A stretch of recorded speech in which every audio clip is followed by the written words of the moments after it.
Nós estamos dando início ao nosso quarto episódio de Logo Não É Marca e hoje nós vamos estar trazendo para vocês um assunto que é totalmente pertinente para uma construção de um brand coeso, para uma construção até mesmo da forma como você explica a tua marca para os teus colaboradores, para os teus clientes, que é uma metodologia desenvolvida por Simon Sinek chamada o Círculo Dourado ou, como no seu idioma original, Golden Circle.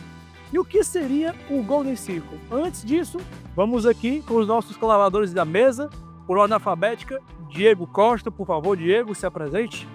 E aí, pessoal, bem-vindos a mais um episódio aqui do nosso Logo Não É Marca. A gente vai continuar aqui o que a gente está trabalhando nos últimos episódios, sobre essa construção de uma marca e o que ele tem que prestar atenção na sua comunicação para poder proporcionar mais e ter mais retorno, claro, financeiro, mas também de outras coisas que são tão importantes quanto o financeiro, como uma grande construção institucional. Bom dia, boa tarde e boa noite. Manifestado a abertura do Café Brasil, do Luciano Pires. Estamos realmente aqui prontos para tentar desnudar esse tal de círculo dourado, né? Golden Circle, e tentar ver o que isso é útil realmente e como começar com o porquê numa empresa que já começou. Mas, meus queridos, começando pelo início, Golden Circle, Simon Sinek. Talvez você já tenha visto essa história, já viu a capa desse livro chamado Comece pelo Porquê. Mas esse livro, ele surgiu por meio de uma palestra que o Simon deu com o TEDx há mais de 20 anos atrás, eu acho que a década era 90. E na época, ele veio com um questionamento muito interessante, que era o quê? Muitas empresas, elas focam as suas energias, seja na comunicação, seja em seu business, no produto que elas vendem, no produto que elas estão vendendo, que é exatamente o quê? O que ela vende? É nesse recorte que elas focam. E onde é que elas procuram se diferenciar? No como. Como eu vendo esse produto? Eu vendo online, vendo presencial, eu tenho representantes, eu tenho fornecedores, como eu vendo? Só que o Simon, ele vem com um questionamento que é o quê? Tudo que você faz tem que começar pelo porquê. Por que que você faz isso? Por que você começou esse negócio? Por que ele está dizendo isso? É até redundante essa frase, porque somente quando você entende o que te levou a fazer o que você faz, é que você constrói uma marca com propósito. O Golden Circle, ele é uma coisa que é muito tratada, às vezes não citando diretamente o livro ou a metodologia, mas foi incorporado, né, até em alguns momentos, né, publicizado e colocado na cabeça aí de diversos empresários, nesse grande movimento aí que a gente tem no Brasil agora dos últimos, né, 5, 7, 8 anos, dos nossos coaches, né, que estão aí dando palestras e falando com empresas e tudo, eles rotineiramente colocam conceitos que estão lá tratados no Golden Circle como uma ideia vinculada às estratégias de desenvolvimento de empresa, né? Que funciona porque é sempre importante essa questão de você direcionar melhor o engajamento de todos que estão dentro de uma empresa pela questão do porquê, né? Essa motivação do propósito, né, real, que é até o que a gente falou, né, no nosso último episódio. É uma coisa que realmente engaja a todos, né? E você transforma diversas realidades da empresa com isso aí. Então, a gente tem muito essa vinculação. E na área da comunicação, assim, especificamente no meu caso, utilizo bastante todo esse tipo de estratégia, porque realmente dá uma linha de trabalho mais coesa e a gente consegue chegar a conceitos mais abrangentes do que a empresa pode alcançar no mercado que ela está atuando, até de repente abrir novos mercados também. Eu li o livro do Simon Sinek há algum tempo e eu achei bem interessante na época, né? Eu acho que pouco se discutia esse uso do porquê como uma ferramenta estratégica de empresas, né? Só que uma das coisas que ele ficou na minha cabeça é porque na metodologia do Simon Sinek, né, ele começa sempre iniciar pelo porquê, né, do porquê você está fazendo aquilo, mas aí fica na questão, tá, pessoas que têm empresas com mais de 5, 10, 20, 40 anos, empresas centenárias, por exemplo, como é que vai começar pelo porquê se eles já começaram, né? Como é esse processo, né? Porque a metodologia que a gente usa para fazer essas análises todas, ela sempre começa sempre do que fazemos e como fazemos, né, e vai descendo até o porquê, é o contrário, né, na verdade, e não do porquê das pontas, né. É justamente uma questão que ele mesmo aborda, né, no livro aborda essa questão, né. A maioria das empresas começam do de fora para dentro, né. É como o Val falou aqui no começo, né, Ah, a gente tem exatamente essa questão.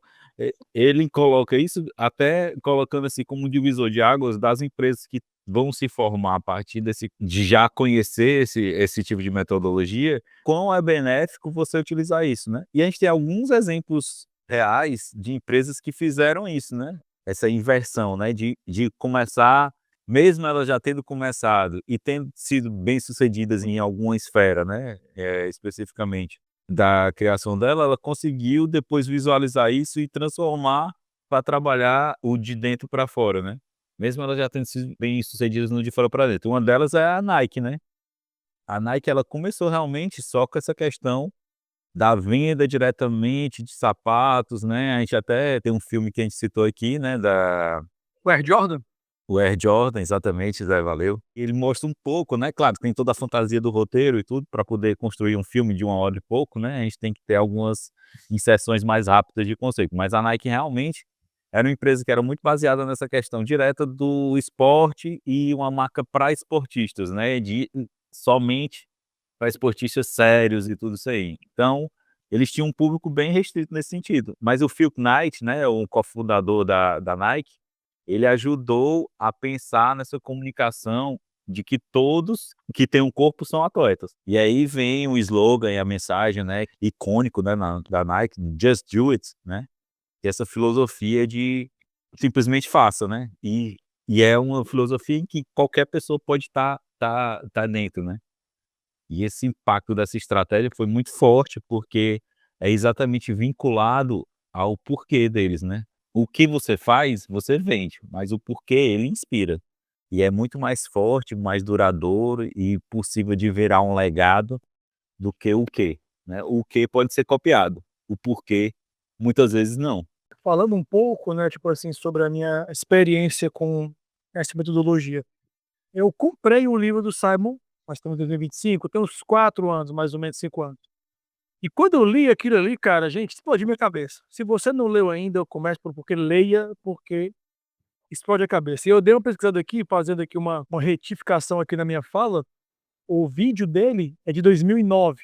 2009 é quando ele fala no TEDx a metodologia do Golden Circle. E quando eu li o livro dele, há 4, 5 anos atrás, explodiu minha cabeça pela seguinte situação: como publicitário, o que eu mais sentia falta quando eu pegava um brief, quando eu pegava um job, era entender por que que aquela campanha queria fazer aquilo daquele jeito.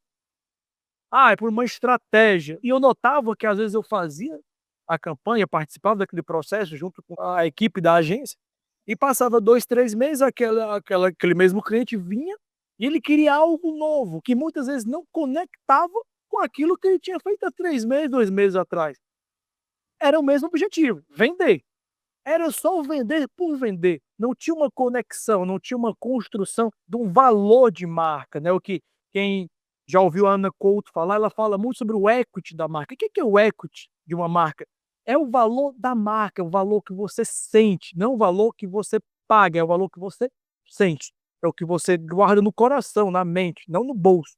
E o que isso tem a ver com o Roda Circo? Meus queridos, é só você abrir qualquer Instagram de uma pessoa que você segue ou de um grande influencer. Normalmente, você vai ver na bio dele alguma coisa como: "Te ajudo a conquistar tarará tererê", ou do zero ao 100 em tantos dias, usando minha vida para inspirar outras vidas. Meu objetivo é inspirar pessoas a uma vida mais saudável. Hoje em dia, todo mundo está trazendo seu propósito dentro das suas redes sociais. Por quê? Porque entenderam que o propósito é o que conecta as pessoas. É só você também parar e fazer uma análise, é por isso que a gente sempre comunica muito a importância do comunicador, ele sentir o mundo que ele está inserido. Por quê? Porque você basta olhar a quantidade de filmes, de livros, de séries contando histórias ou momentos de grandes marcas. Eu consigo citar para vocês aqui numa mão umas 5.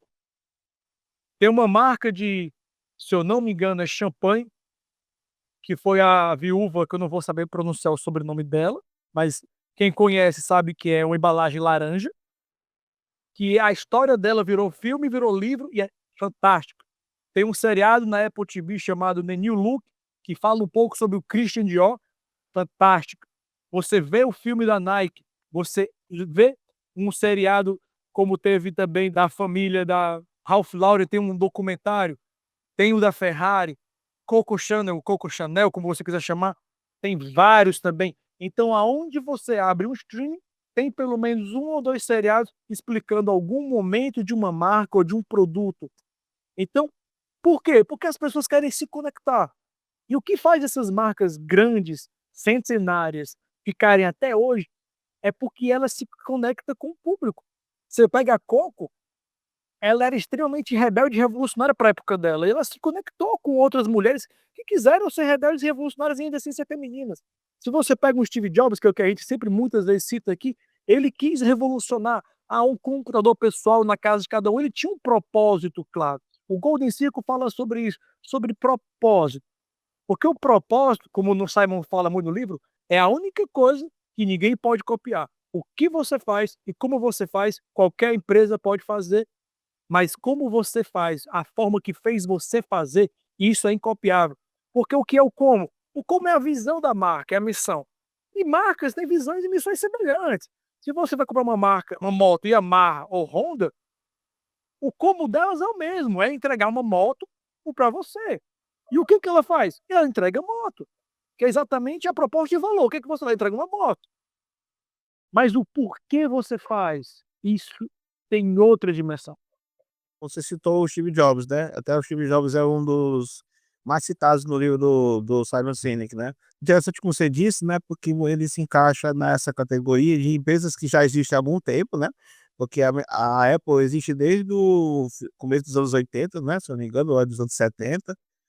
O Steve Jobs foi demitido, né? Teve toda aquela transformação pessoal dele, né? Ele se tornou uma pessoa um pouco menos irascível, menos nojenta de se trabalhar, para se tornar aquilo que tornou depois. Quando ele voltou para a Apple, ele iniciou todo aquele processo, né, criado junto com a Chat Day, que era a agência de publicidade da Apple, do Think Different, né? Isso não seria uma forma de renascença da Apple? Uma renascença de uma empresa que já existia, mas só que agora está sendo uma outra empresa a partir daquele momento? Totalmente, totalmente. Você nota pela própria comunicação da Apple quando o Steve Jobs voltou. Ali, ele voltou em 97, mais ou menos, né? É, sim. Porque ele montou a Pixar lançou Toy Story, se eu não me engano, foi em 94, ali 93, 94, né? Foi uma primeira animação daquele, foi um frisson, todo mundo falando sobre isso. E ele voltou para a Apple, eu acho que foi em 97, ele lança logo aquele iMac bolinha, que era com a traseira coloridinha, tinha azul, tinha verde, amarela, tinha rosa. Aquilo tudo e tinha uma alça para você segurar. O que o Steve Jobs, ele sempre fez foi deixar o produto dele usável, aplicável e com um design muito bonito. É porque a gente tem 40 e poucos anos, mas se você parar para ver, me mostra um computador que tem uma alça para você carregar do jeito certo. Quantas vezes você passou pelo meio de uma rua e viu o cara carregando uma CPU todo troncho, porque não sabia como segurar, e você pode olhar por mais de 5 minutos que ele escorrega e segura de novo, porque aquilo não é funcional. Hoje em dia com esses PC gamer, eles já colocam uma alça, colocam uma coisa, mas quantos anos depois de Steve Jobs eles vieram fazer isso? Eu não vou longe, quem se você comprar um iMac de 97, 98, com teclado de fio, é bem capaz que você note que nas laterais do teclado tem 2 entradas USB. Quantos teclados hoje você vê que tem uma entrada USB? Não tem. O cara, ele foi revolucionário.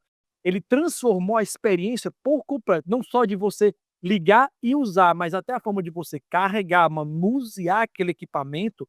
O iMac G4, entregando a idade, você não precisava abrir com parafuso, ele tinha uma alça que você abria, a bandeja descia e você tinha acesso a tudo ali dentro. Então ele era prático, ele era fácil de manusear. Então, qual era o propósito dele? Naquela época, principalmente, era entregar um produto fácil de manusear. Talvez hoje, eu tive que fazer isso esses dias. eu tive que botar upgrade de memória RAM no computador, o cara me cobrou R$ 150 para abrir o computador. Porque poderia trincar o LED, descolar a cola errado e quebrar a malha. Pô, R$ 150 só para abrir o computador. Hoje é outro rolê, mas naquela época ele estava mostrando praticidade, facilidade. O iPod, mais de 1000 músicas no seu bolso, ele estava batendo muito forte. Conexão de forma e função, né? Exatamente. Ele Essa conexão nada mais é que você entender qual é a comunidade que você está se comunicando, né? E como você consegue inspirar essas pessoas a se relacionar com você. A gente tem diversos exemplos que conseguem, de pessoas que conseguiram desenvolver isso dentro das suas empresas. Isso não é uma coisa que usualmente é assim, só um gênio consegue isso, só uma pessoa super criativa consegue isso. Não, isso é uma questão prática. Você senta, você percebe o que você faz, né? Os círculos, né? Os tão famosos círculos que o Simon coloca no livro, eles são justamente isso. Começa com um propósito, o segundo círculo é que é o principal, o núcleo dele. O segundo círculo é o how, como, que é o processo. E o terceiro é o what, que é o quê? O produto ou serviço.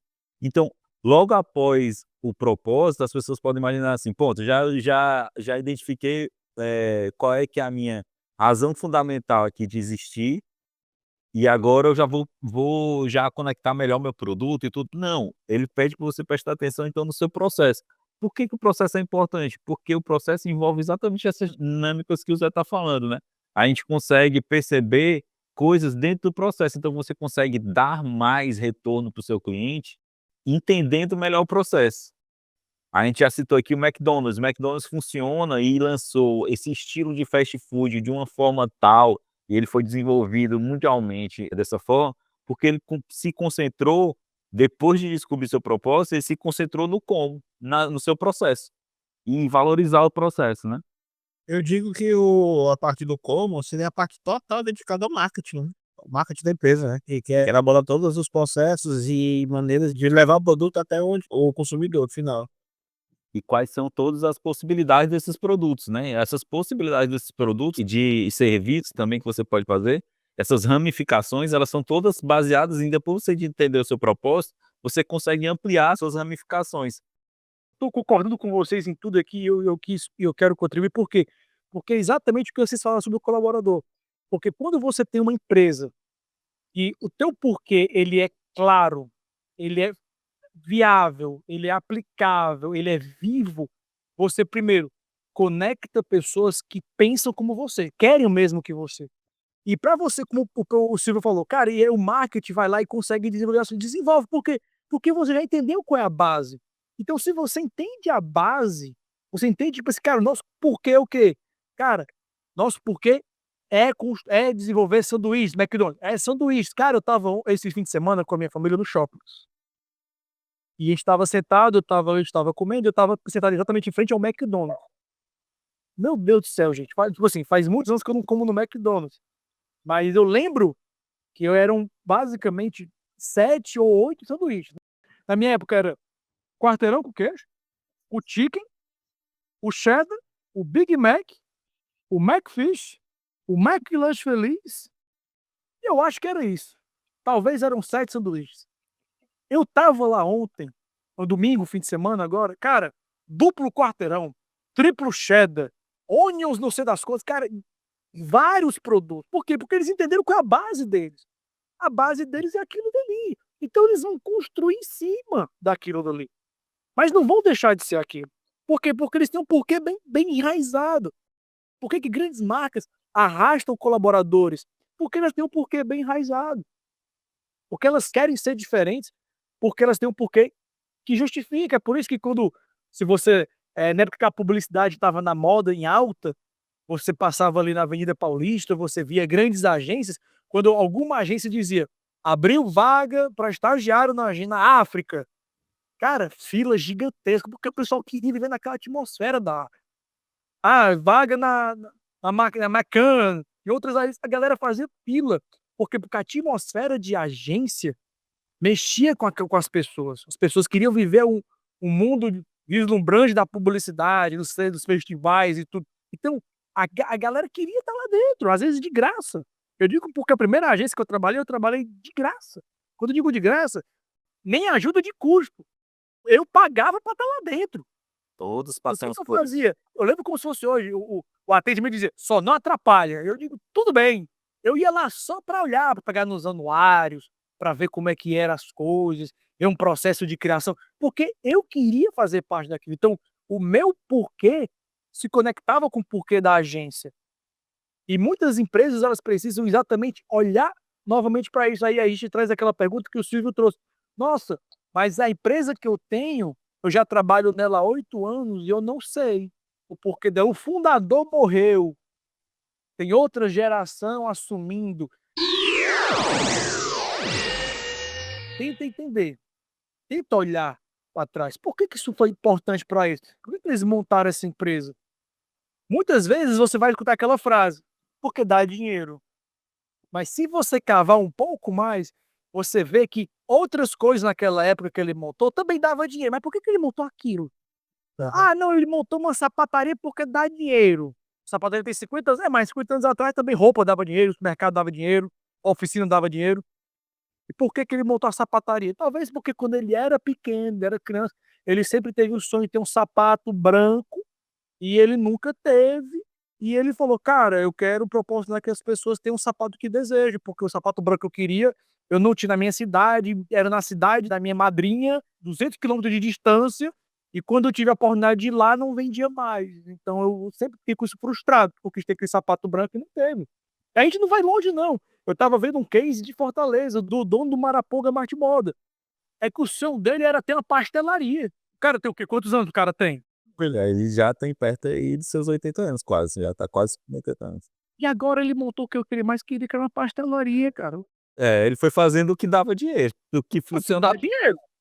o que estava na frente dele, que ele é um visionário, né, ele viu as oportunidades, não deixou de conduzir essas oportunidades. Ele criou o primeiro shopping de atacado de moda do Ceará. Ele, junto desse shopping, ele colocou um hotel para que as pessoas que vinham comprar de fora, né, do estado e até do interior do estado, pudessem passar a noite tranquilo para poder voltar para suas cidades que não fosse à noite nem de madrugada. Ele e a família têm todo esse conceito de ver as necessidades do seu público baseado no que eles entregam, né. É engraçado porque o atacado ele é visto justamente dessa forma, assim, B2B, né, e aí o atacado de roupa, né, principalmente aqui em Fortaleza, que a gente tem toda essa tradição, não tem uma pessoa em Fortaleza que não tenha na família mais de uma costureira, na sua Uhum. família. Então, a gente sempre tem a avó, a tia, alguém que faz, "Não, isso aí só vó sabe fazer, ela vai e resolve aqui, ela faz a roupa", não, sempre existe essa cultura, né, do tecido aqui, é muito forte. Eles conseguiram juntar exatamente essa vinculação do propósito deles na questão da moda, inclusive lançando eventos de moda em primeira mão, né, antes de Dragon Fashion, antes dos eventos de moda que são, referências aqui no Ceará, eles lançaram seus primeiros eventos de moda, que inclusive o próprio diretor do Dragon Fashion, né, o Cláudio Silveira, participou desses momentos, né, em que estavam lá montando ali suas primeiras estruturas, os primeiros estilistas cearenses e marcas cearenses, que estavam ali desfilando criações para um público de atacado, que no início era só um público de atacado, eram compradores de atacado que iam ali ver e tudo, e motivava eles a fazerem, né, é isso aí.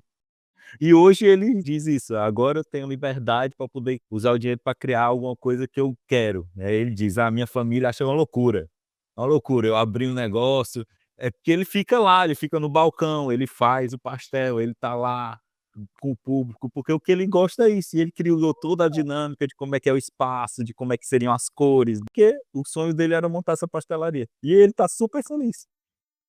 Isso é interessante, né. E para você notar, trazendo o contexto, né, porque aí nós somos 3 cearenses, mas trazendo aqui para um contexto nacional ou até mesmo global, a forma como você vê, se você for cavar, talvez ele não seja um cara da moda, talvez ele não seja um cara que queria ser estilista quando era criança, talvez a mãe dele fosse uma pessoa que costurasse, que precisava ir 3, 4 cantos para poder encontrar tudo que queria, e ele juntou tudo numa solução só. E não parando por aí, ainda montou, como o Diego trouxe aqui, um hotel para ainda favorecer as pessoas que vão precisar passar lá. Eu tenho um cliente que ele é investidor e mexe com operações grandes, e ele estava com um terreno e a gente perguntou: "Cara, e por que não um hotel?" Ele falou: "Cara, hotel não dá dinheiro, hotel não dá dinheiro. Se engana quem acha que hotel vai dar dinheiro, não dá". Então, tipo assim, o cara montou um hotel. Então, e para o público que ele vende, que normalmente ele é um público C, B, não sei se atinge um A, na época que ele montou não atingia, era um hotel que talvez só se pagasse, ou talvez até fechasse no vermelho, mas ele deveria manter aquilo aberto para proporcionar para que as pessoas tivessem acesso àquilo dali, uma comodidade. Se você for olhar os números do turismo brasileiro, talvez ele tenha razão, porque o Brasil ano passado recebeu um pouco mais de 6 milhões de turistas, né, de fora, enquanto que só a cidade de Las Vegas recebe mais de 15, 10 milhões de pessoas por ano. Realmente eu acho que ele tem razão nesse sentido. Essa questão de juntar propósito com função, né, é o dito popular, né, a fome com a vontade de comer. E existem muitas aberturas que você pode conseguir daí, que vai para o final, para o último ciclo, né, para o quê, que é como geralmente as pessoas já começam com essa, né, essa disposição, que é você criar um produto que quando você pensa em um propósito, e quando você trabalha esse propósito junto do processo, e esse processo chega a germinar em um produto ou serviço, você chega com uma coisa que realmente cria o que a gente chamou aqui já diversas vezes, em uma comunidade.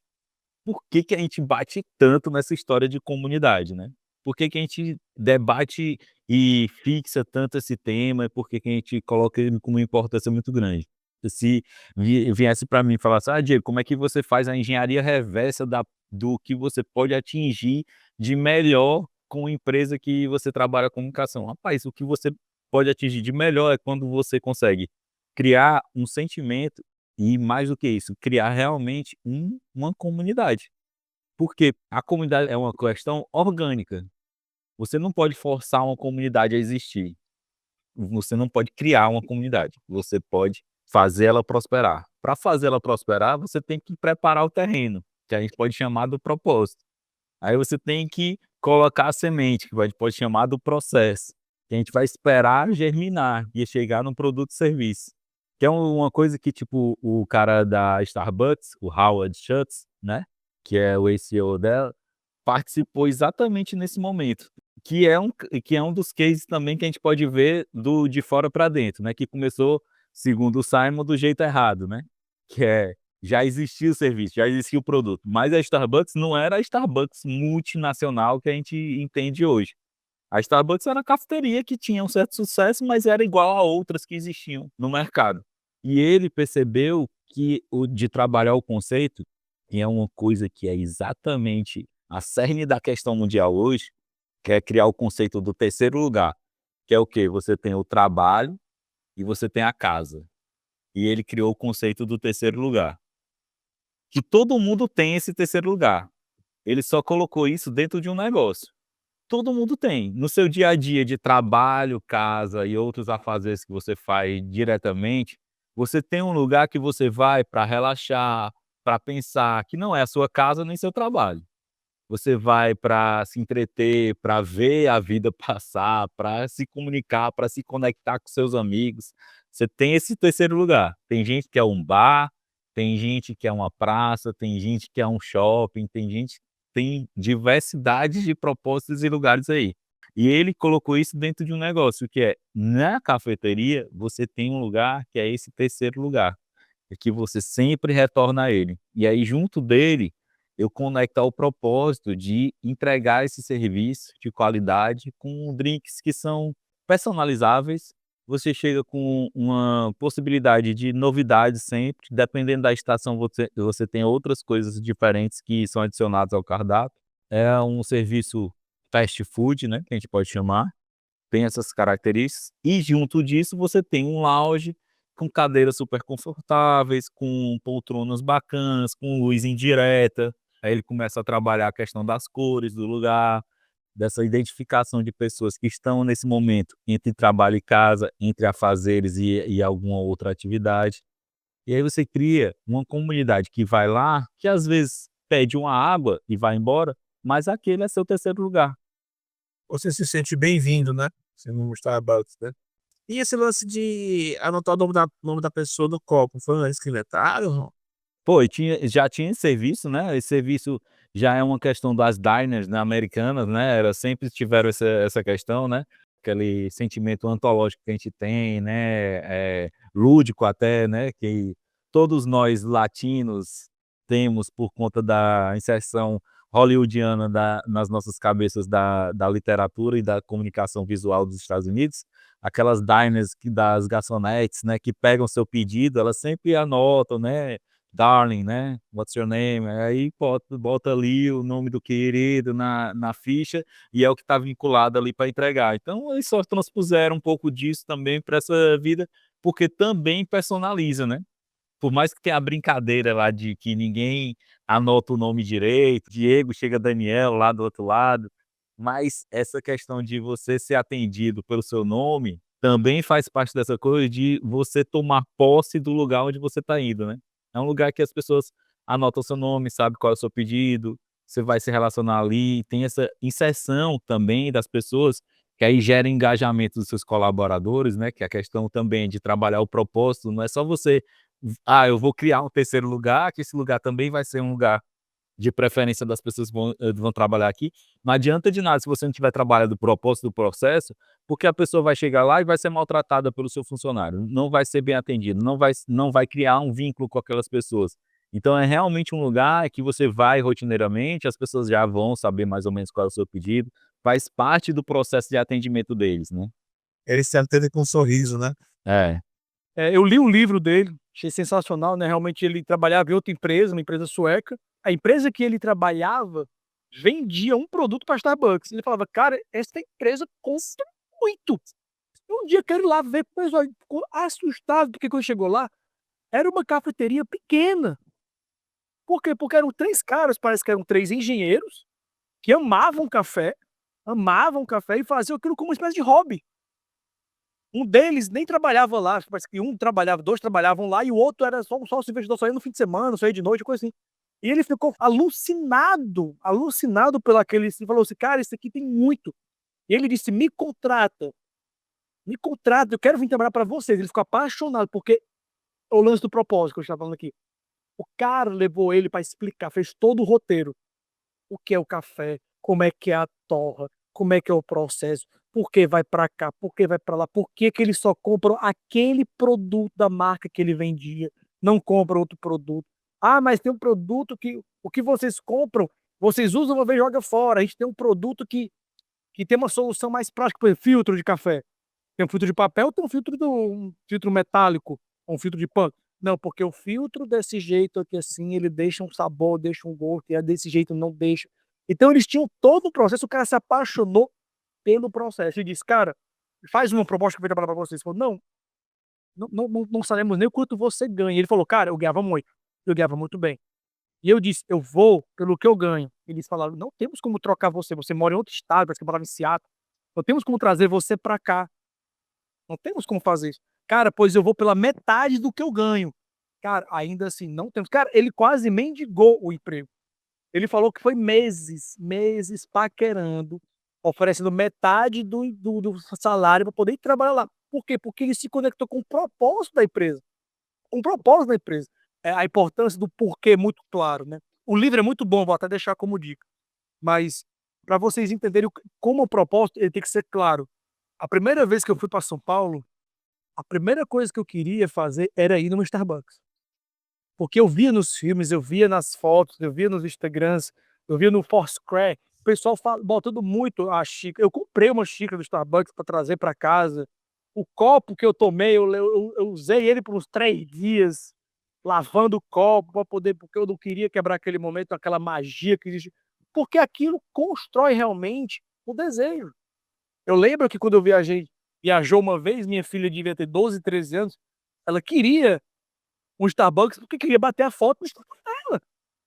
Porque se você tá no aeroporto e você não bate uma foto com o Starbucks, parece que você não passou pelo aeroporto. Faz parte do aerolook, é o look do avião, do aeroporto, e tem que ter um Starbucks. Então isso faz muito sentido. E se você começa a olhar o propósito mais a fundo, ó, eles permitem você trabalhar lá. Então às vezes você paga uma água ou um café e passa a tarde toda lá dentro. Essa semana eu passei por uma experiência. Minha esposa estava fazendo um atendimento presencial e eu não precisava estar nesse atendimento. Eu fui para um outro espaço para trabalhar. Cara, era um espaço que devia ter umas 30 mesas, não tinha uma tomada. Ele foi feito para você não usar carregador lá. Ou seja, no mundo que a gente vive hoje, o local tinha Wi-Fi grátis, mas não tinha uma tomada para você carregar o seu computador. E eu estudando o bairro, eu falei: "Cara, esse bairro não tem um cowork perto. Esse bairro não tem uma cafeteria perto.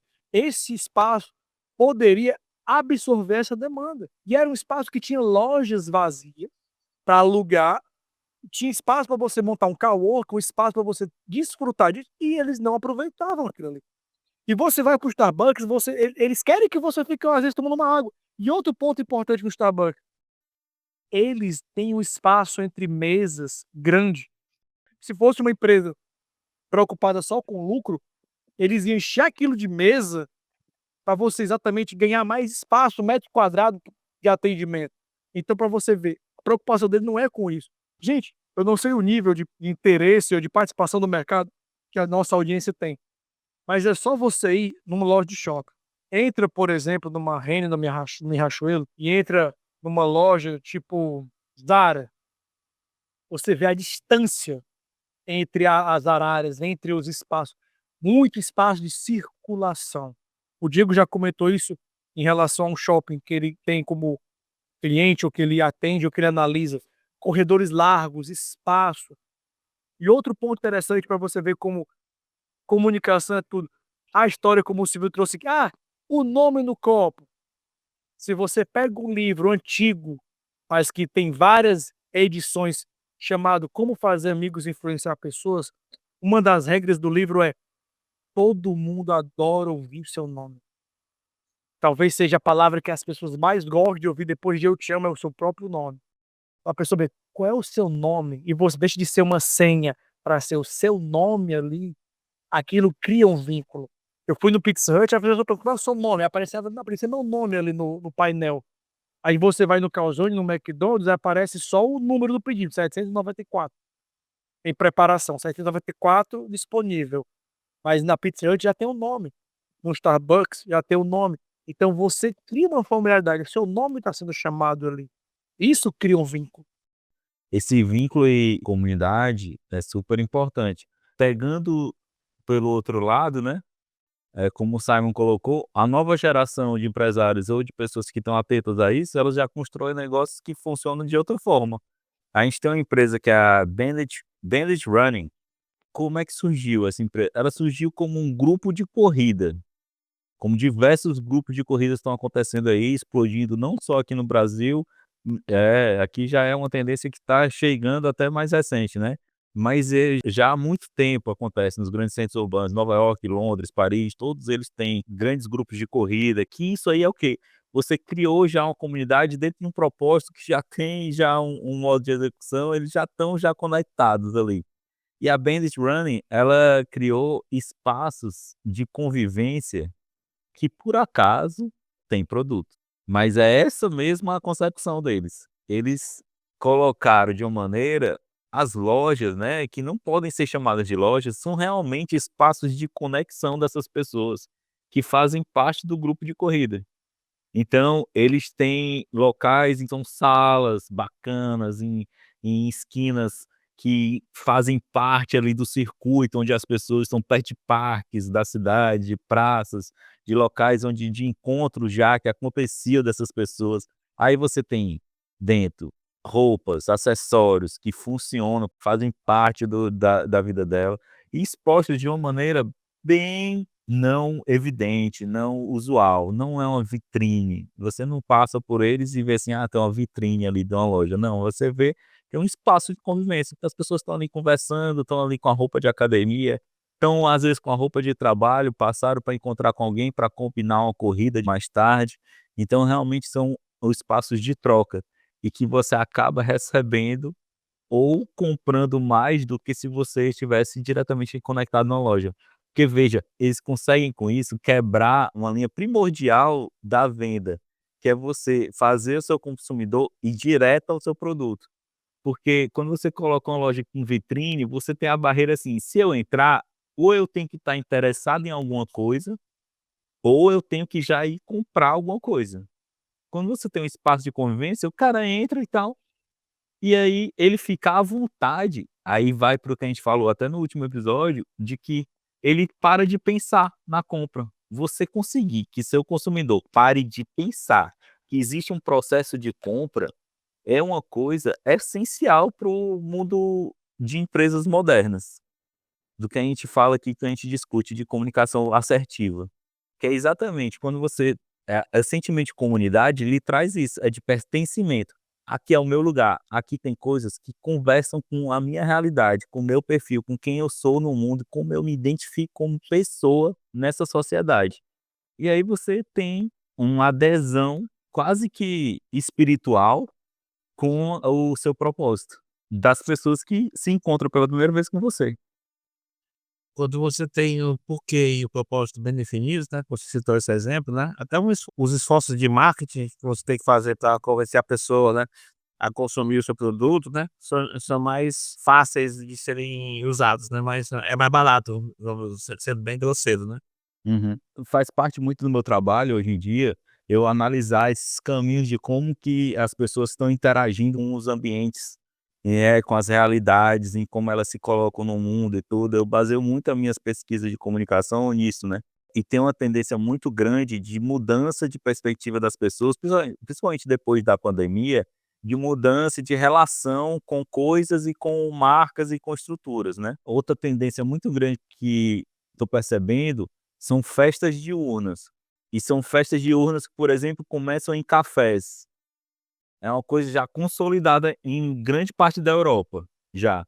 Você chegar num café ali perto de uma praça e tem um DJ, e aí estão rolando drinks que muitas vezes não são alcoólicos, é uma relação dessa comunidade nova, geracional. E festas que começam ali 3 horas da tarde, dependendo de onde é ali o local daquele país, né, de quanto é o calor, o frio, vai articular muito essa questão, mas é o que a gente chama, né, de brincadeira aqui nas festas quando a gente era mais Matinê. jovem, matinê, sunsets, né. E aí elas ocorrem em locais como cafeterias, né. E aí tem toda aquela dinâmica das cafeterias que estão fazendo produtos que são de pra você comer e beber rápido em pé, justamente para você ter essa diversidade ali da utilização do espaço. Aí são novas utilizações para um público mais jovem, que acaba a festa ali às suas 5, 6, 7 horas, sai ainda, vai de repente comer numa pizzaria, é uma coisa muito comum em Nova York já esse rolê aí, tá muito bem visto, das pessoas que passam por uma festa dessa diurna, vai depois para uma pizzaria, volta para casa, chega em casa e tá dormindo 10 horas da noite. Não, Não, é é uma mó lindo isso aí. é o mundo que muita gente se identifica. Perfeito. Você não precisa só criar um ambiente, né, o cara tem uma festa dessa, às vezes ele não precisa nem ter o local, ele organizar festas como essa, já faz parte já dele estar criando a comunidade. Esse valor ele leva para qualquer lugar que ele quiser. Eu tento ter esse universo de cafeterias, né. Eu sinto já citando a Starbucks, né, como não tem como não citar a Starbucks, né, é um exemplo de uso tanto de do porquê quanto de propósito, né. O que a gente vê muito aqui na nossa cidade é uma explosão de cafeterias, né, agora também cafeteria virou o novo frozen, né, iogurte, né, tem em todo canto. Mas o que eu sinto falta é assim, beleza, eu abri a minha cafeteria, mas ela é apenas uma loja de conveniência, né. Falta aquele quê, né, isso é o problema do empresariado é esse aqui, né. Eles criam as empresas, só que falta o molho, né. Por que que eu criei uma cafeteria? Só para vender café? Se for só isso. A personalidade, às vezes, falta naquele projeto. É você deixar, tipo assim, guardado as proporções, você deixar a cargo de um arquiteto, nada contra, ou um decorador, fazer aquilo ou transmitir uma ideia para ele, que você não compra aquilo dali, é difícil, cara. As pessoas elas têm que entender o seguinte, cara, elas precisam, né, os proprietários, os donos, como você falou, que é uma cafeteria. Cara, cafeteria tem de rodo, mas o que que vai fazer a pessoa ir na minha cafeteria ou na do vizinho? O seu propósito para ter aquela cafeteria. Cara, eu quero ter uma cafeteria para discutir filmes no ar. Então a pessoa já sabe, pô, eu vou na cafeteria do Diego, pô, eu vou ser que eles vão conversar sobre filme, o Diego vai talvez me dê uma dica ou 2 de filme. O Diego é familiarizado com filmes, a família dele tem uma veia artística nisso, né, o avô dele trabalhou, viveu com isso. Então, pode ser que aí o cara assim: "Caramba, dicas de filme massa, filmes antigos, filmes que estão fora do hype, eu encontro na cafeteria do Diego. Café no ar, sei lá o quê". Aí o Diego tá lá: "Pô, cara, o filme tal, fulano de tal, o ator fulano, não sei o quê". Aí, às vezes, um assunto desdobra em outro, daqui a pouco tem uma sexta jazz, aí o cara tá lá tocando uma música, puxando umas trilhas sonoras de filmes no ar. Cara, e aí vai. Agora a questão é que o pessoal quer fazer o quê? Quer montar cafeteria, bota a parede de tijolos, bota uma asinha de LED, instagramável, ou então um banquinho de corda crua, pra pessoa bater foto. Pelo amor de Deus, ninguém aguenta mais ver isso. Isso de tendências, né, que o Diego citou anteriormente e busca de propósitos, de diferenciação de negócios, né. Uma das coisas que está acontecendo atualmente, pelo menos no Japão e na Inglaterra, são bares temáticos focados em escutar música, né, são os listening bars, né. Você vai lá para escutar uma boa música em vinil, ainda tem essa, né. Nova York também já tá cheio desses bares em que você vai e tem uma playlist característica dali e ninguém fala. É o clã ali, o como é que se chama, né, ali aquela confraria ali, o que E uma vez eu vi isso numa NRF, o pessoal comentando, de restaurantes escondidos, bares escondidos, é bem aquele filme americano, a pessoa desce uma escadazinha pelaquela rua estreita, bate, aí o cara grandão, um armário, abre a porta, "Quem é?", "Não, o Manny me mandou aqui", aí o cara abre a porta, "Pode entrar", e tá lá rolando a festa.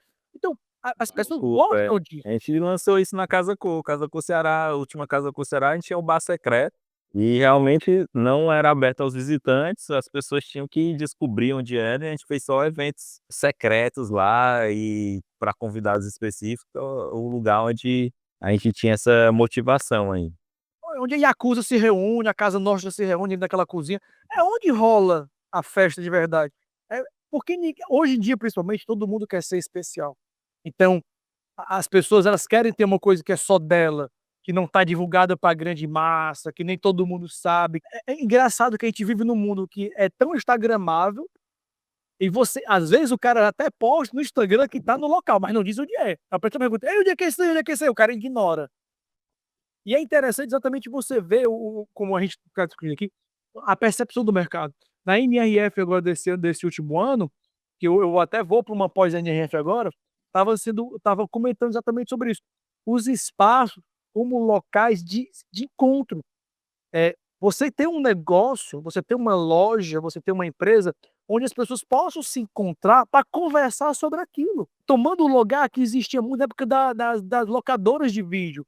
A gente que é do Ceará, falando aqui novamente, tinha a Distrivídeo, você ia na Distrivídeo do Antônio Sales, cara, estava lotado e as pessoas conversando. Porque funcionário da Distrivídeo dizia: "Ah, se tu gostou do filme tal, tu já viu o filme tal?". "Não, cara, o filme tal com fulano, com ciclano, com Matt Damon, Julia Roberts, cara, é sensacional a trama". A pessoa já levava aquele filme, por quê? Porque você tinha um sommelier de filmes ali pra você. Alguém real e alguém que estava ali escutando a conversa, porque sempre tem alguém ouvindo a conversa dos outros. "Pô, bacana, quero também esse filme", aí pegava o filme e levava. Então, girava isso muito. O que acontece aqui também em Blumenau, aqui tem um Blums Café, que é uma cafeteria e eles oferecem curso de como fazer café, de como degustar café, cursos de café especial, para exatamente construir a comunidade de pessoas que gostam de café. Tem o curso gratuito e tem o curso pago. Então, você começa a juntar pessoas em volta daquele universo, daquele grupo. Isso é importante para qualquer marca que você tem. "Ah, Zé, mas minha marca, minha empresa é uma empresa que faz prego", mas até prego, tem prego para concreto, prego para tijolo, prego para alvenaria, prego para parede de gesso. Você pode construir uma equipe para poder fazer prego, Aquele quadro não foi parado na parede sozinho, né. de forma alguma. O quão bacana seria você ir para uma loja de prego que não é uma loja de prego. Se a cultura é muito mais voltada para os homens nesse sentido, né, existe uma busca muito maior do público masculino para esse tipo de ação, por que que a tua loja de prego não pode ser um bar que os homens chegam e conversam, pode ter até drinks refrescantes que não sejam alcoólicos, o cara tá ali no meio do expediente, mas com um cara que tira dúvidas, que diz como é que você resolve as coisas, que lhe entrega um manual do homem moderno, com várias dicas de como é que você pode resolver situações dentro de casa, né, de apertar um parafuso, a cortar uma bancada e nivelar um móvel, de como Ou até você pode alugar equipamento. Aluga uma furadeira, aluga uma maquita, não precisa comprar um negócio, vai usar uma vez na vida. tem vários prédios que já estão sendo assim, prédios inteligentes, que a gente chama hoje em dia, já evoluíram para esse novo formato, né. Nova York também, uma meca aí dessas questões, né, como também tem no Japão, tem prédios em que você não tem espaço físico no apartamento e que você tem várias questões compartilhadas dentro do condomínio que funcionam para isso. Então você tem estações de trabalho que tem furadeira, parafusadeira, régua, material todo de utilização com manuais de como fazer, Senai interno ali. com links para como você resolve as coisas, né, para você fazer, espaço de armazenamento extra para você colocar suas coisas além e fora do apartamento. Você traz mais uma vez um sentimento de comunidade, porque aquela empresa que está ali com aquele prédio inteligente, ela não é um prédio só, ela é vários empreendimentos comerciais.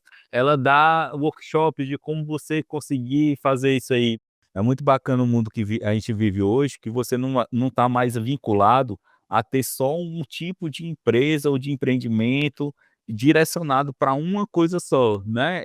O bar do blues que você colocou, Zé, o cara pode dar cursos para você entender melhor o café, que pode ter o curso pago, pode ter o curso de graça, você pode criar viagens de para essas pessoas que se conectam ali com o seu grupo, para você ir para lugares onde produz o café, para você ficar em hotéis que estão conectados com isso aí, com essa cultura, você incentivar comunidades, você incentivar a cultura do café, para aquele café que você gosta nunca acabar, você tem vinculações de sustentabilidade, de comunidade, de estar ligado a uma comunidade maior ainda, porque você começa a interagir com outras cidades e outros locais, e aí você consegue expandir esse conceito para várias outras linhas.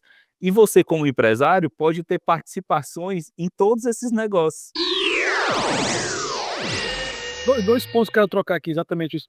O nosso público, nossa audiência, de repente você é um empresário, está nos ouvindo. Meu querido, eu vou dizer uma coisa para você, talvez seja para você seja duro, vou dizer, mas ninguém sai de casa pensando: "Nossa, eu vou comprar o produto dele". A pessoa vai comprar uma solução. Ou vai comprar uma solução, ou ela vai comprar algo que massageie o ego dela, que traga uma satisfação.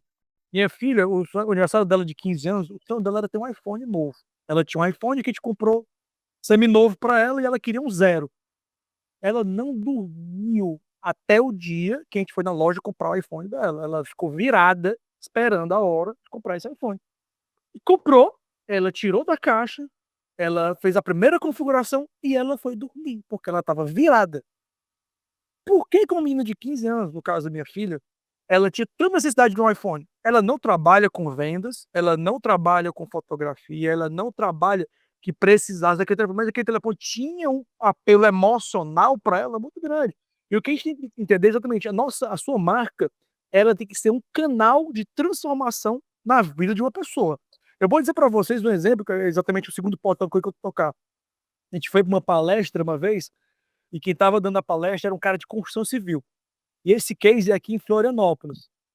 A construtora que ele trabalha é com foco em condomínios para casais, homens, mulheres, acima de 50 anos. Então é um condomínio que já é preparado para pessoas acima de 50. Então, já são banheiros um pouco mais largos, porque de repente esse cara de repente precisa ter um problema de locomoção, tem como colocar ali uma barra de sustentação. As portas são maiores, porque de repente pode precisar ter uma cadeira de roda. Então, ele já é totalmente preparado para pessoas acima de 50, que são pessoas que vão envelhecer. Então eles querem que essa pessoa envelheça dentro do apartamento. O que que acontece muitas vezes hoje em dia?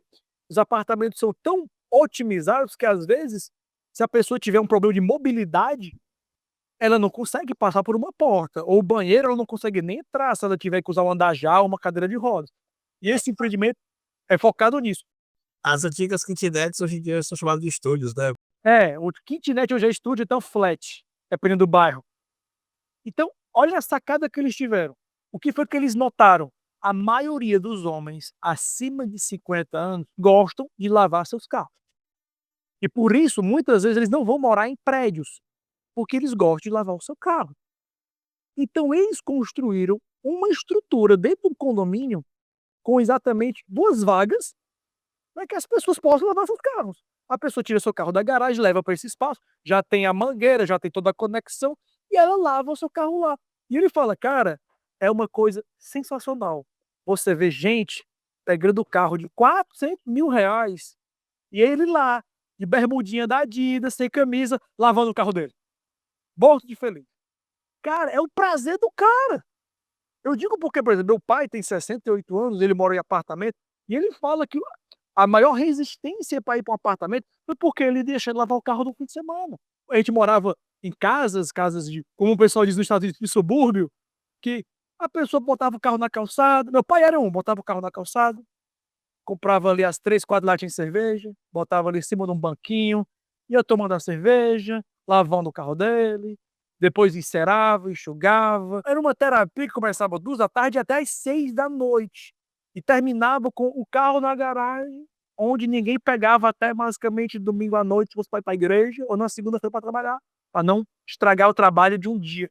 Então, ele diz: "Cara, você vê gente com X5, com Mercedes, com Defender, com Hilux, lavando os carros, porque é a terapia do cara". Às vezes fica fila de gente para lavar o carro, às vezes um vai ajudar o outro para poder lavar mais rápido, para poder ir pra vez dele.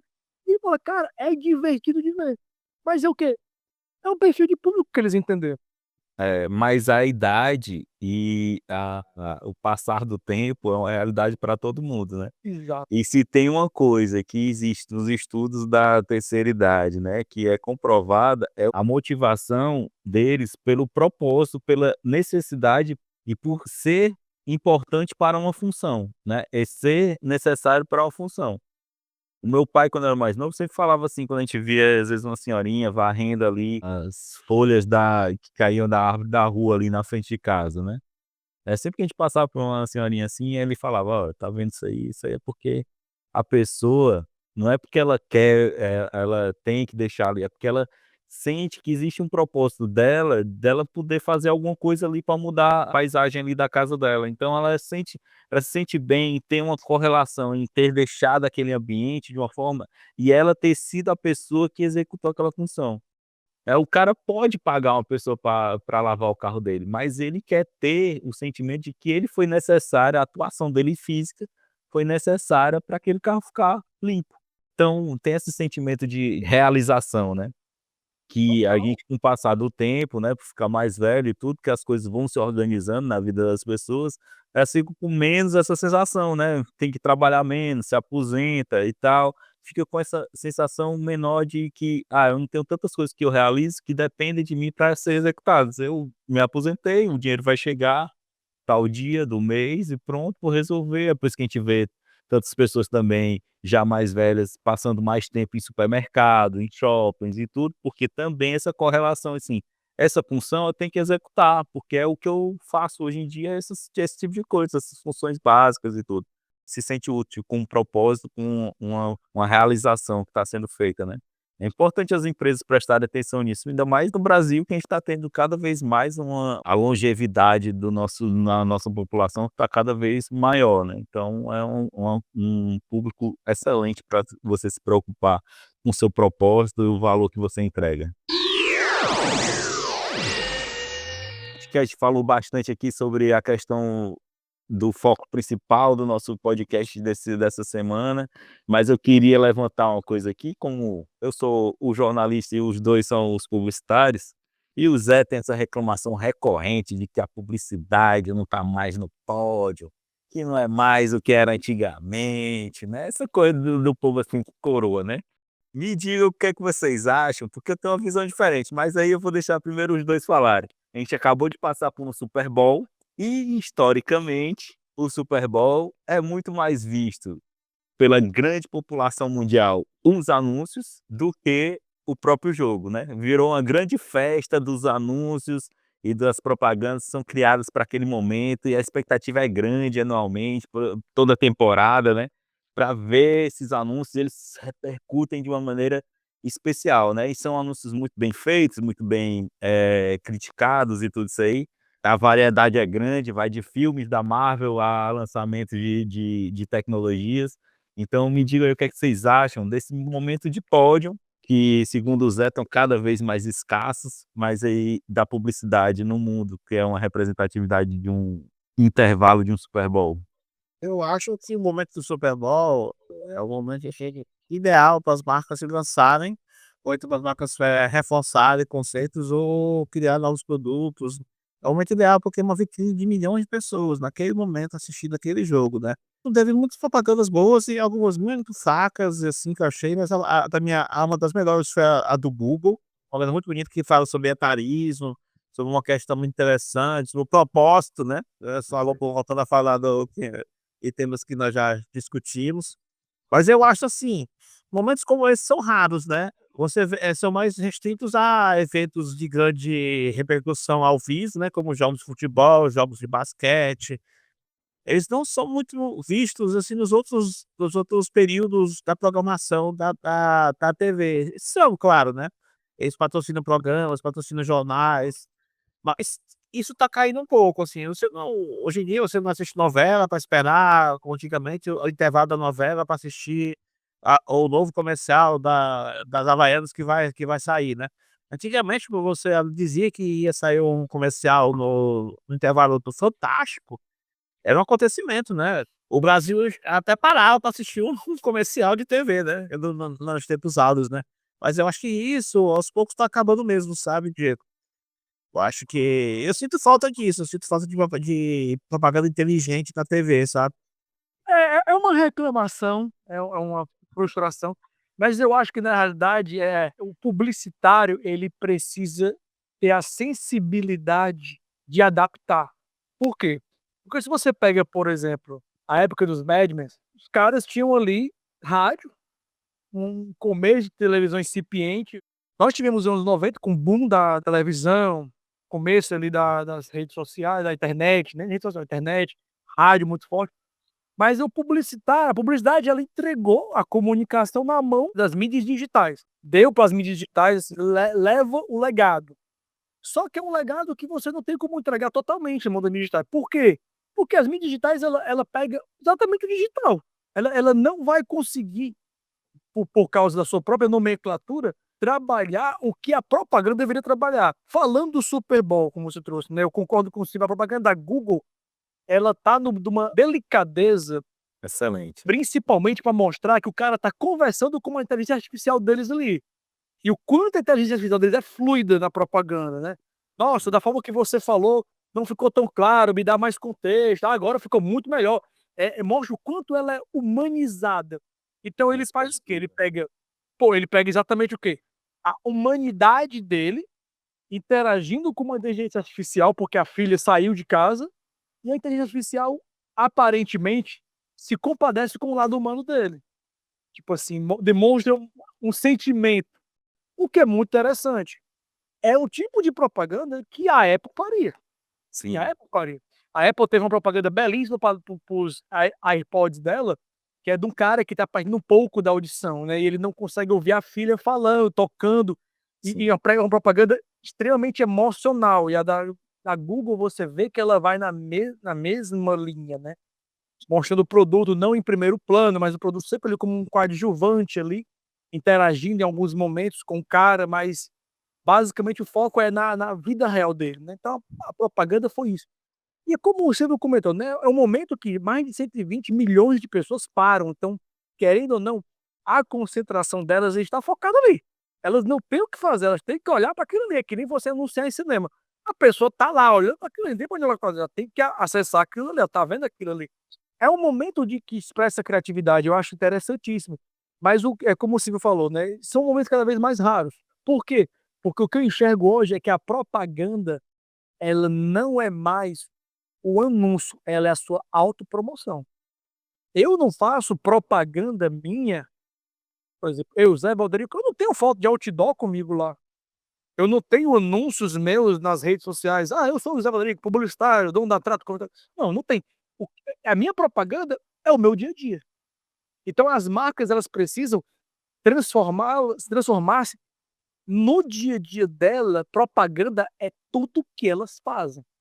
Todo movimento dela é para ser uma propaganda. Todo movimento dela é para ser uma oportunidade. Não que ela vai fazer, como a gente vê às vezes na internet ali, a empresária, ai, subindo aqui com salgadinho para meus funcionários maravilhosos. Aí a funcionária abre, ai, o que é isso? Meu Deus, pra gente, nossa, como é bom trabalhar aqui, né? Sempre tem um salgadinho, a chefe sempre nos surpreende, meu Deus. Não, por favor. É que nem você ir pro LinkedIn e ver lá o onboard da galera. Você tem muito? Aí o Chocolate Talento, contamos com seu prestígio para mais um ano de muito sucesso. Cara, pelo amor de Deus, ninguém quer ver isso. Ninguém quer ver Chocolate Talento e prestígio pregado em cartolina. Por favor. Você consegue ser melhor, você consegue ser criativo, porque no fundo, é como você disse, Diego, as marcas elas precisam criar comunidade, primeiramente para os seus colaboradores, depois para os de fora, porque o colaborador satisfeito, ele promove a marca dele. Ele fala: "Cara, como é bom trabalhar aqui. Cara, como é legal fazer isso. Como é legal não sei o quê". Então, a comunicação das pessoas, elas já falam por si só. Uma coisa eu tinha certeza desde os meus 13 anos, é que eu não iria trabalhar em banco. Porque eu tinha um vizinho que trabalhava na Caixa Econômica que todo dia estava bebendo e falando: "Ah, essa vida é uma merda, não aguento mais isso". Então eu disse: "Caraca, esse Não tem trabalho desse como. cara deve ser muito ruim". Aí você vê às vezes uma propaganda no Nubank, uma propaganda de um C6, do Itaú, você fala: "Cara, não é tão ruim assim, pode ser muito bom, pode ser muito bom". De repente onde você trabalha. Então a gente começa a entender que, tipo assim, é a dinâmica das pessoas. Quando as pessoas elas vão para aquele lugar, cara, como é bom trabalhar lá, como é legal trabalhar lá, você cria uma atmosfera. Eu digo porque como publicitário, eu passava ali em frente a Slogan, 333, Verve, Íntegra, e falava: "Cara, eu queria trabalhar aí, eu queria ver como é que é". Porque as poucas pessoas que eu conhecia que trabalhavam nas agências falavam que era muito legal trabalhar lá. Eu tinha um amigo que trabalhava como mid da Slogan, e falava: "Cara, às vezes eu estava na minha sala e eu só escutava aquela gargalhada, eu chegava lá, a pessoa estava conversando, contando uma piada, música alta, mas eles entregavam a pauta dele. Eu falava: "Cara, eu queria estar dentro dessa atmosfera, eu queria ter esse pessoal como meus amigos, eu quero ser amigo dessa galera". Por quê? Porque era contagiante. Então, se isso hoje não é mais real, é culpa do empresário. É como o Thales Gomes do G4 fala: "Toda empresa tem cultura, a diferença é se você participou da construção dela ou não". Eu acho assim, essa questão dos anúncios, eu acho que realmente hoje em dia eles estão em um local que, assim, a gente transpôs o valor. Eu acho que o valor do anúncio hoje, ele tá muito mais nesse lugar de uma cristalização de tudo que a gente vê falando aqui, por exemplo, nesse episódio. Ele é uma comprovação de que você consegue transmitir a sua mensagem. E eu concordo com vocês que essa coisa do dia a dia já tem que ser uma propaganda perpétua, né? Porque realmente você mostrar a sua realidade hoje, e aí você vê que todas as interações de todas as mídias que a gente participa hoje, elas pedem isso, né? O algoritmo do Instagram, a última atualização, o CEO do Instagram está exatamente falando isso. Mostre sua realidade. Mostre sua realidade sem recorte. Mostre sua realidade crua de como você participa. E é claro que você não vai mostrar exatamente todos os detalhes. Ó, amarrei o sapato, me levantei, saí, fui trabalhar, sentei no computador, comecei a teclar.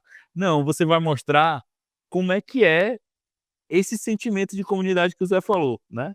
Como é que é você se motivar para criar alguma coisa, para criar um anúncio, para chegar no resultado, para entregar para um cliente?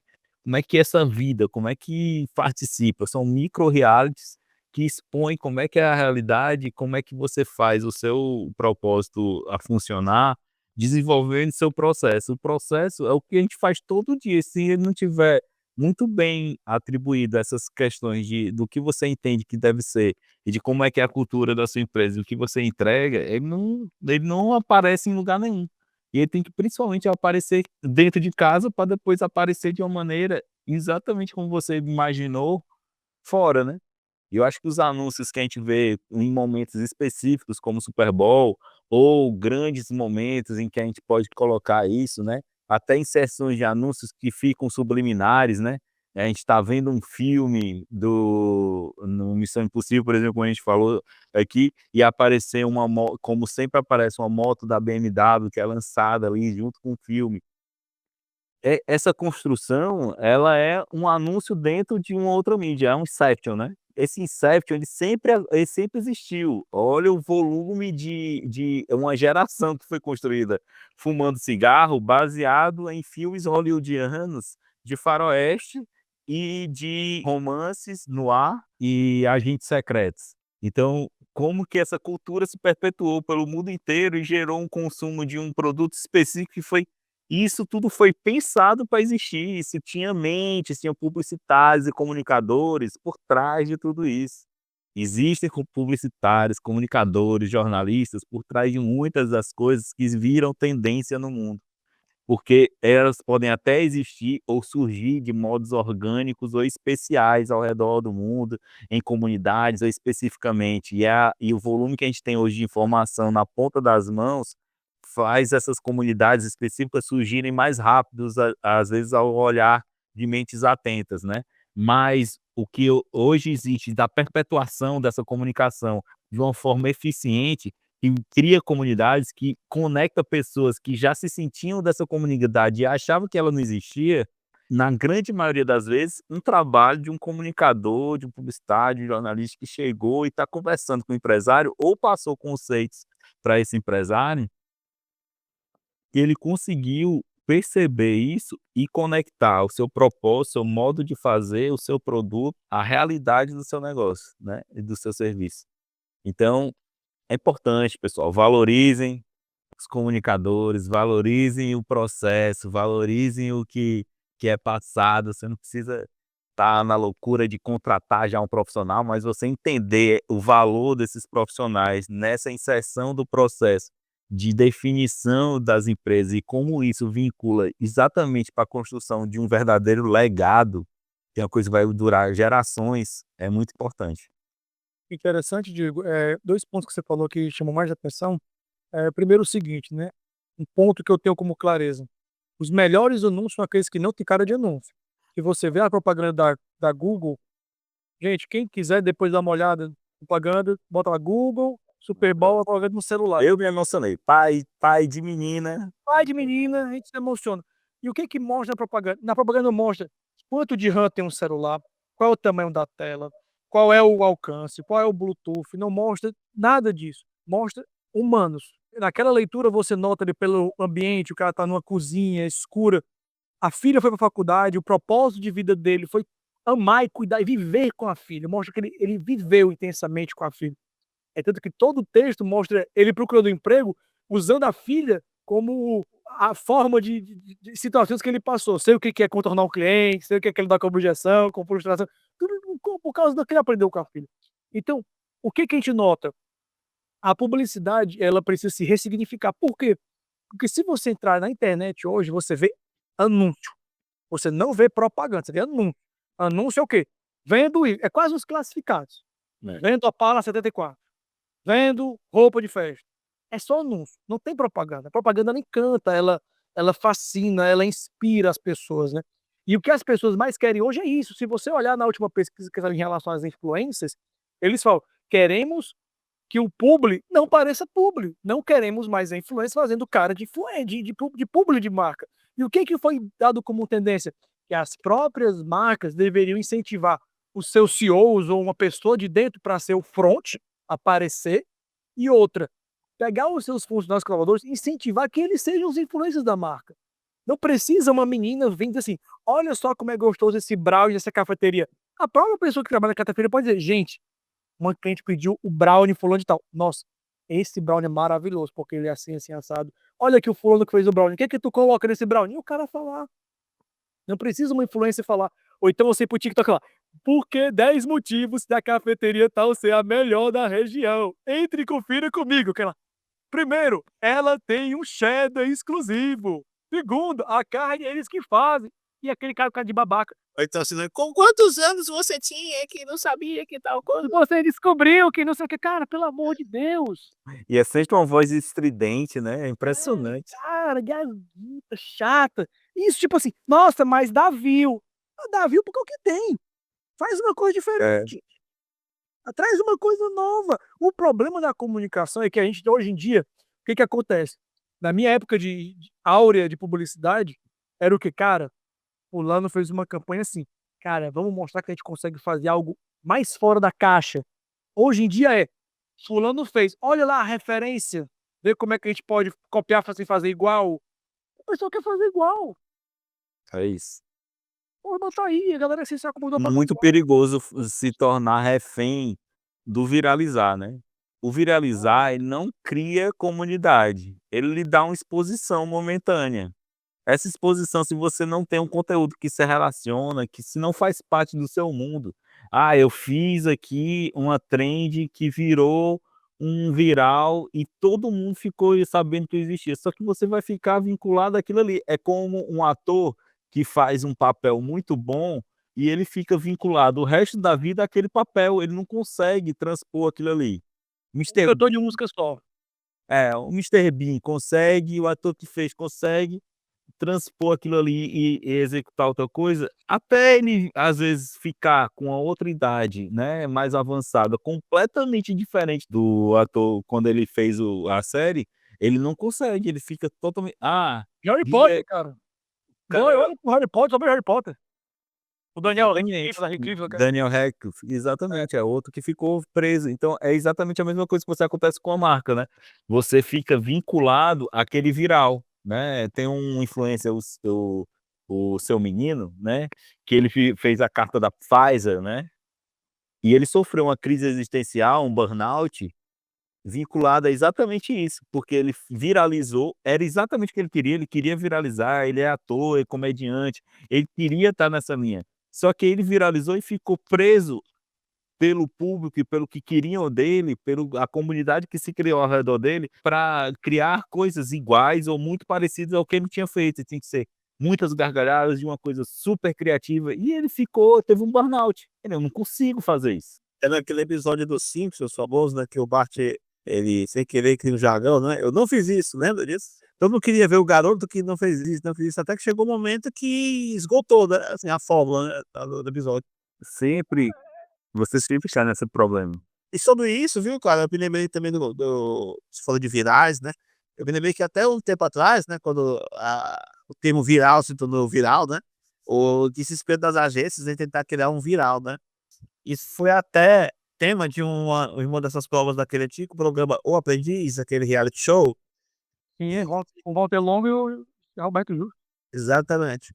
Que eles queriam que as equipes criassem o viral, cria o viral aí. Vamos usar a coisa mais simples do mundo, né.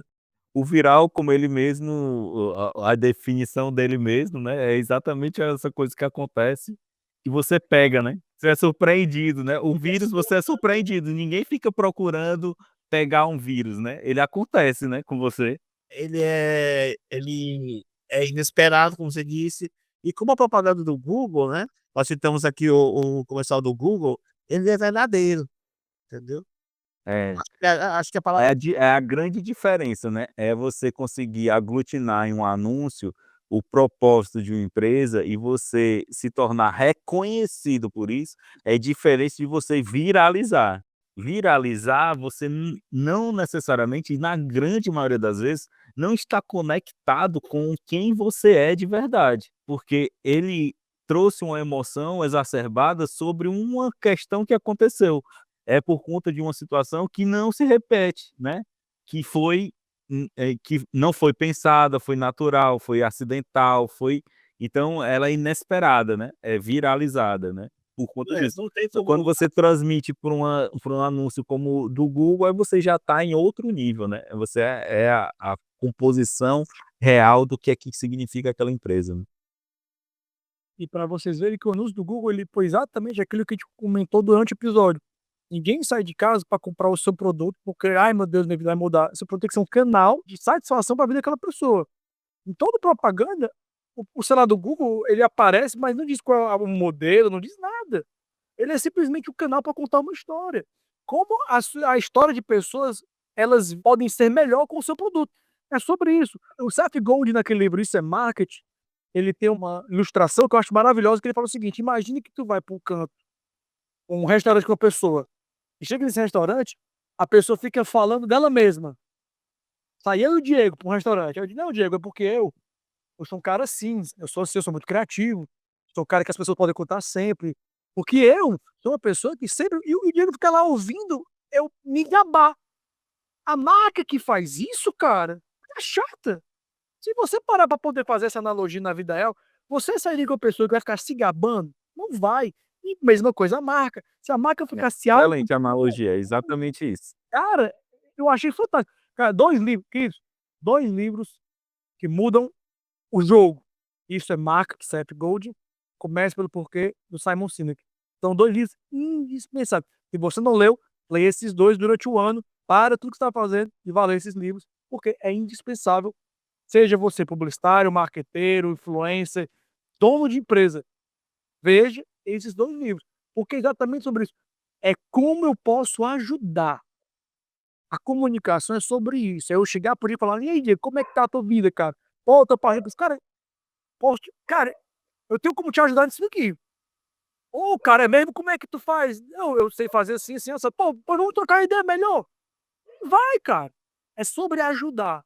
As marcas precisam entender exatamente, o lugar dela não é Salvador, é como a história da jornada do herói. Na jornada do herói, você não pode ser o herói, você tem que ser o guia. No Star Wars, o Luke Skywalker é o herói na primeira geração. Não, o Yoda e o Obi-Wan são os guias. Yes. São os guias, mas quem é o herói é o Luke.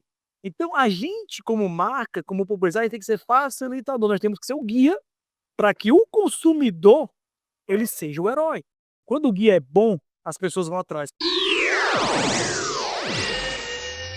Como, por exemplo, eu estava jantando com um casal de amigo nosso, ele falou: "Cara, tem um restaurante que fica não sei aonde, agora é o seguinte, tem que reservar com pelo menos 1 mês de antecedência". Por quê?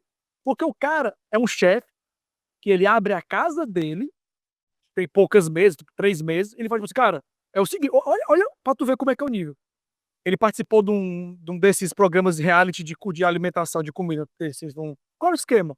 O cara é um chefe de cozinha, ele abre um salão da casa dele, 1 vez por mês, e ele diz assim: reserva com pelo menos 2 meses de antecedência, é R$ 300 e você só vai saber o que vai comer no dia, que é quando eu tiver a vontade de escolher o que eu vou fazer. Então, cara, tu paga e espera e nem escolhe o que vai comer.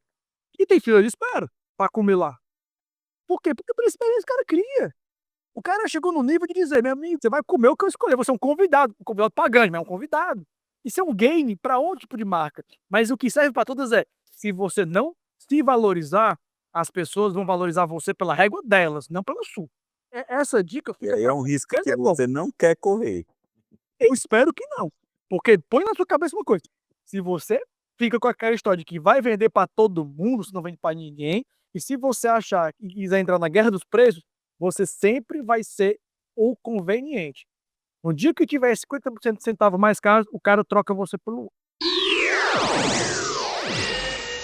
Entramos na reta final desse nosso 4º programa. Falamos hoje sobre Golden Circle, o quê, porquê, como e explicamos por que é importante começar pelo início, que é exatamente o propósito da marca. O livro que norteamos aqui esse papo é o livro do mesmo nome, Comece pelo Porquê. E agora vamos entrar naquele momento maravilhoso onde damos nossas dicas, onde falamos sobre o que nos inspira, o que você pode curtir. É uma curadoria de 3 profissionais que vão te ajudar a cortar caminho e te dar dicas para você ler o que presta, o que é bom, o que vale a pena você pegar. Esqueça um pouquinho o Café com Deus Pai, isso foi 2024, vamos agora para 2025, vamos mudar nossa literatura, vamos avançar, vamos usar novas dicas, acho que eu vou ser cancelado depois dessa. Começando nosso quadro de dicas, eu vou inaugurar, já vou falar logo antes que alguém dê minha dica, que é o livro Dedique-se de Coração, que é o livro da história da marca Starbucks, que a gente citou tanto no episódio de hoje, um livro maravilhoso, e uma série que eu escutei hoje de uma cliente muito querida, uma estilista querida, que é The New Look, um seriado na Apple TV, que fala um pouco sobre Christian Dior, Segunda Guerra Mundial e um pouco de criatividade para nossa vida inspirar cada vez mais. E é isso, gente. Café com Deus Pai é legal, mas vamos variar. Eu vou indicar uma série agora que está no serviço do Prime, chamado American Playboy, The Hugh Hefner History.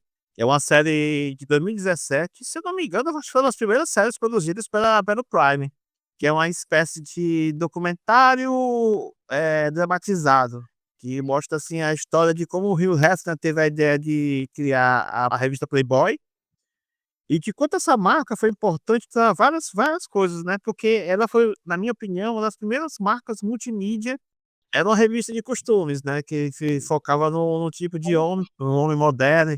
O que é interessante da marca Playboy é que ela começou a criar clubes Playboys, né? O que era o clube Playboy? Eram clubes elitizados, só que você só conseguia entrar, ter acesso ao clube, se você tivesse uma chavezinha. Aí que dá a grande sacada deles, sabe? Porque essa chavezinha é disputada, se imagine que é disputada essa chave, né? E também foi nos clubes da Playboy que se deu, assim, a primeira tentativa, né, assim, os primeiros indícios de integração de as etnias, né.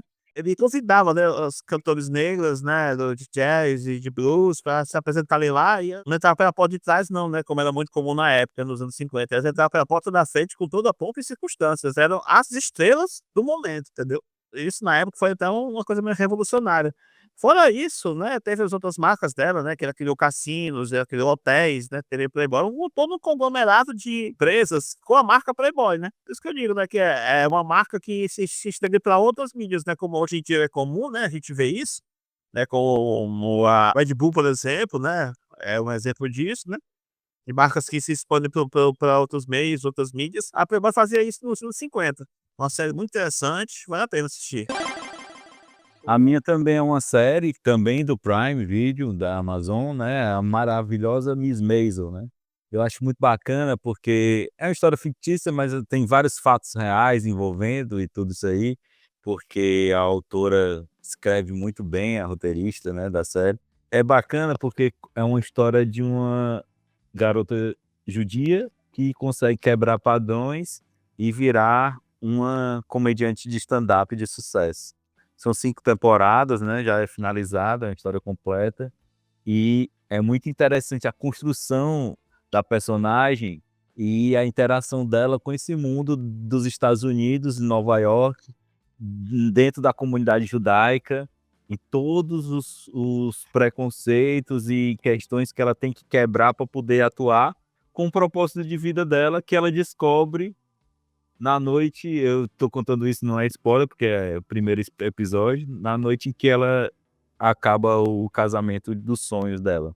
Então é muito bacana você ver toda essa construção de quebra e de como é que é a formação disso na vida dessa mulher, de como ela muda toda a interação dela com o mundo e como o mundo muda a interação dele com ela, e a construção dessa realidade nova dela baseada no entendimento dela mesmo sobre o que é o propósito de vida dela, né, e como que ela é feliz fazendo isso, e como ela tem que executar isso da melhor forma, que não basta ser só uma noite inspirada que vai salvar a carreira dela, como ela tem que construir esse artifício, esse trabalho, vincular esse trabalho a uma construção que existe, que não é somente pensar em ser engraçado. Você tem toda uma construção para montar um show, para montar uma apresentação, para ter uma carreira, e que percorre todos esses percalços aí da vida de um artista para a construção de uma empreitada de sucesso. E aí, com todas as dificuldades de ser mulher, nova-iorquina, judaica, na década de 50, e essa construção até a idade moderna, até ela já mais velha. É muito bacana como é que é isso, e como é que a série tratou isso. É muito bem escrita, muito bem relacionada. Então, meus queridos, é isso por hoje. Agradecemos a sua audiência. Não esqueça de curtir, de dar o like, de compartilhar com seus amigos. Compartilhe com quem precisa entender um pouco mais sobre o propósito, sobre o quanto isso é relevante na construção de marcas que serão perenes, né? Porque ninguém quer uma marca que venha a morrer, e ninguém quer uma marca que não tenha um diferencial. E o diferencial ela vai surgir quando o dono fala por que ele criou uma marca. É quando ela deixa de ser apenas um produto na prateleira para ter um sentimento envolvido. E é sobre isso que existimos e para isso que vamos viver, que é a construção de marcas de sucesso. E aqui é meu adeus. Até a próxima.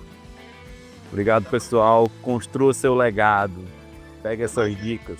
Até mais, gente. Um abraço para todos, viu?